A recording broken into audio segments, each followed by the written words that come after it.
Улуттук коопсуздук мамлекеттик комитетинин төрагасы генерал-лейтенант Ташиевдин колдоосу менен бизге көп кабаттуу үйлөр салынып, бүгүнкү күндө биздин аскер кызматчыларынын социалдык маселелери чечилип, мен ачыгын айтып коеюн. Ушуга чейин мындан 2-3 жыл мурда мамлекетибиздин акыбалы кандай эле? Силерге камсыздоо кандай эле? Мурда чегарачы бир буту чегарада болсо кызматта, бир буту үйдө болчу, үй бүлөсүн ойлочу, адан тышкары бардыгына жетиштүү эмес болчу. Мына азыр таптакыр баары түп тамыры менен өзгөрдү. биздин чегарачылар мондай үйлөрдө жашап жүргөн.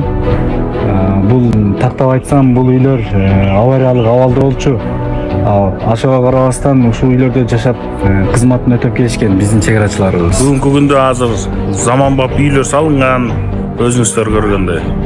Балдар ойногонго оюн-зоок атайын площадкасы бар.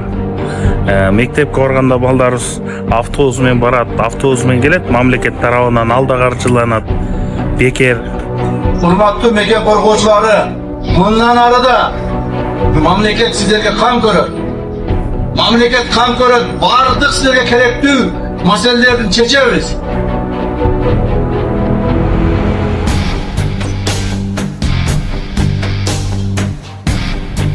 Төрт жылдын зарплатаны қанша екен? Қанша алып жатыр? 17 bin, 15 bin.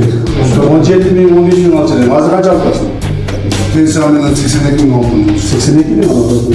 Bundan 4 yıl aldım. Kaç aylık alacaksınız? 12 bin 500 alacaksınız ya. 4 yıl aldınız ya. 12 bin 500. Azı kaç alacaksınız? Az 74 bin alacaksınız. Çarşı ediyor da mı? Ha, çarşı. Ha, yoldaşınızla bir işleyin. Ha, çarşı ediyor. Siz 82 bin alsanız, yoldaşınız kaç alır?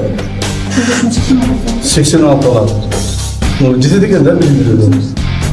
Бүгүнкү күндө Баткенде кызмат өтө, бул өтө даңктуу, өтө сыйлуу болуп атат. Өздүк курамдын кызматка болгон көңүлдөрү көтөрүлгөн, моралдык психологиялык абалдары күжүрмөн абалда.